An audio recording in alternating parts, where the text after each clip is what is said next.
Welcome to the Healthcare Provider Happy Hour. This is a safe space where we invite healthcare providers to unapologetically be themselves after the working day. My name is Jennifer George, and each week I will connect you with guests and stories that will help transform your stress to success and fulfillment. Are you with me? Grab your drink of choice and let's chat.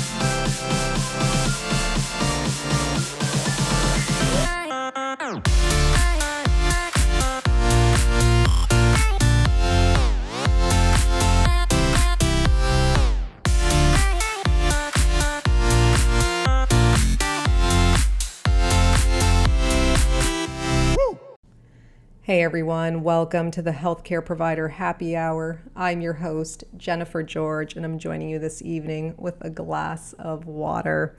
I want to chat with you today about your purpose. How do you define it and align it with what you do?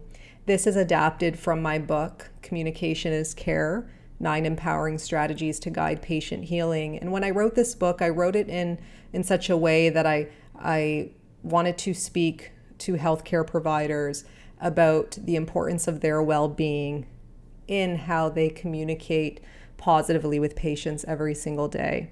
And I think that if you are not feeling in alignment with where you are, it's going to show in your communication. It's going to be hard for you to be fully present and empathetic and empowering of your patients when you yourself are feeling lost. And don't get me wrong, this is not easy to maintain, and that's why I draw attention to it. This is the reality of that which we live in right now, especially with the pandemic and COVID-19. Healthcare professionals prior to this were already at risk for burning out, for compassion fatigue, for post-traumatic or secondary traumatic stress disorder.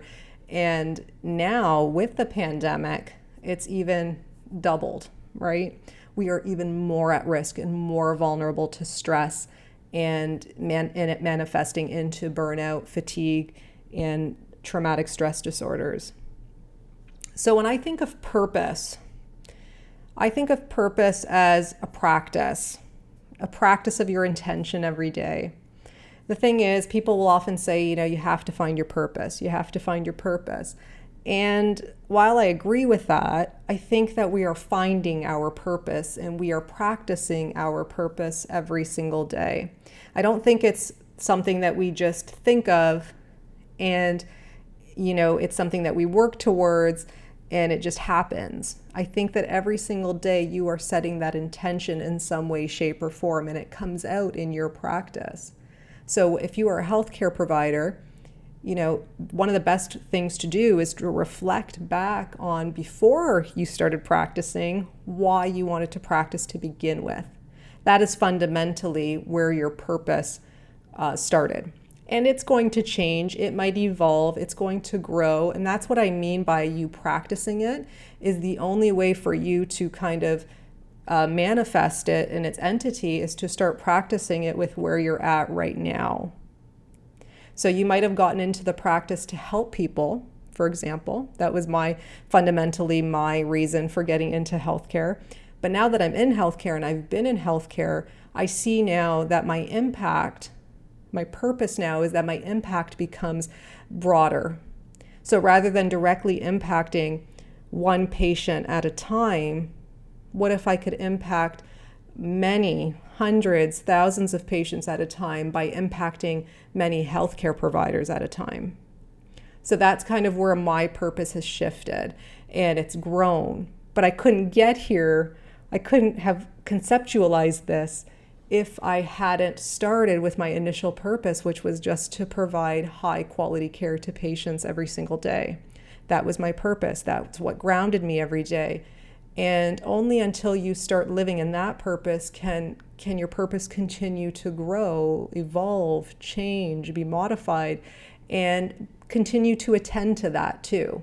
And that's the other thing, right? When we're burning out, when we are experiencing compassion fatigue or traumatic stress disorders, things like that, we start to lose our sense of self. And that's where we start to lose touch with our purpose. So what are things that we can do right now to if we're feeling aligned, things are good, how do we maintain that? And if we are starting to feel lost, how can we get to the point where we can redefine ourselves and get aligned again? Remember, this is a conscientious journey. This is something that you're always practicing and being aware of. It's not just something that you put down once, think of once, and just hope it happens. We are always working towards it, and we see it as it unfolds and appreciate it for that. So the first thing I would recommend you do, and one of the things we don't do enough, is as healthcare providers ourselves, asking ourselves what we need. How many times in a day do you ask a patient what they need or what you could do for them? And how many times do you ask yourself the same question? It's probably like a 10-to-1 ratio, right? Like, what do you need right now?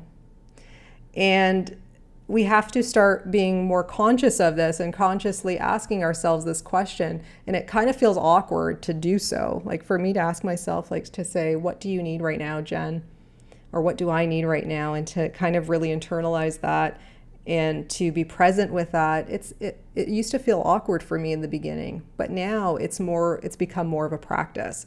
So things like kind of assessing your life factors of your health, for example, your growth, okay, your career, your social relations, your spiritual growth, whatever it might be, your mental health right now, whatever it might be, what area is your primary need for attention?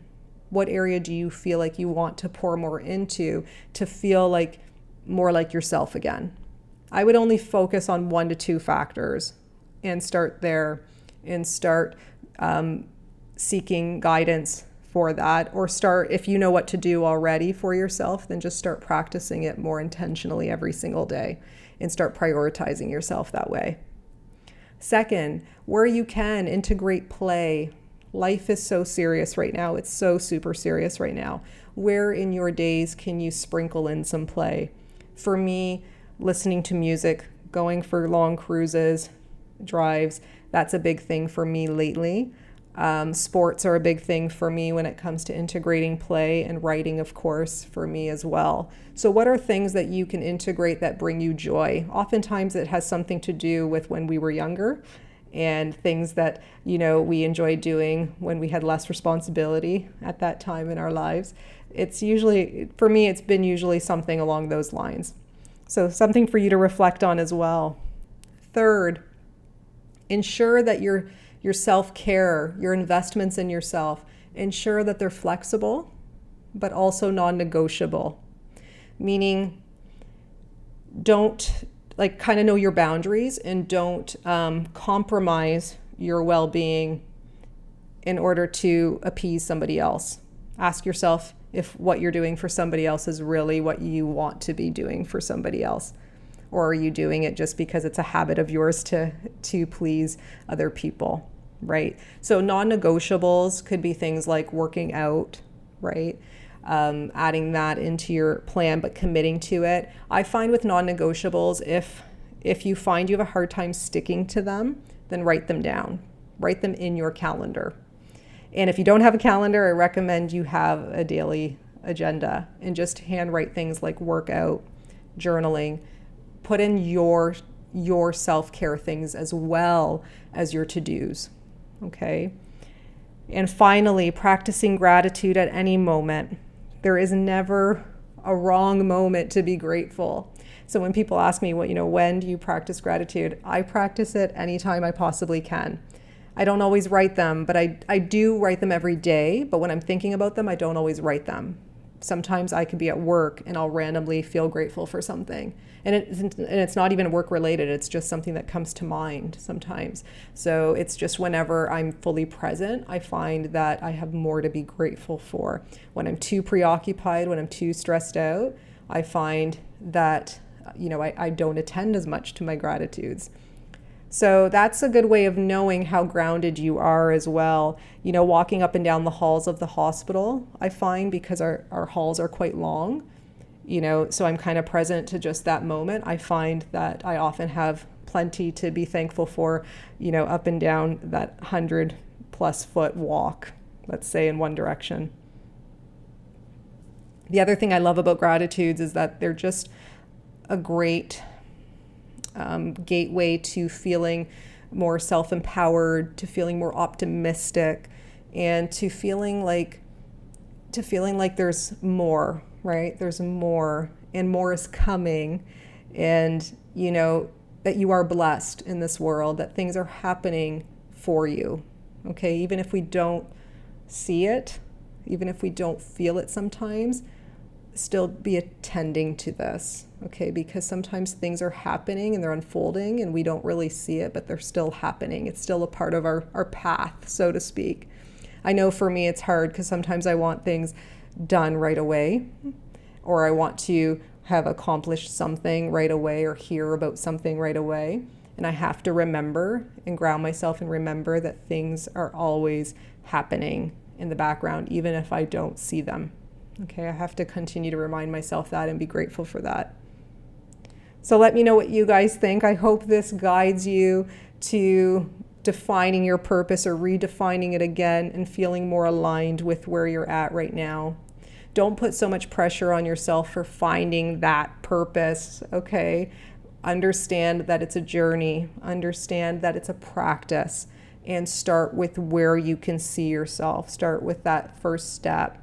And then, like I mentioned, if you can't see, your full purpose or your growing purpose until you've taken those first few steps.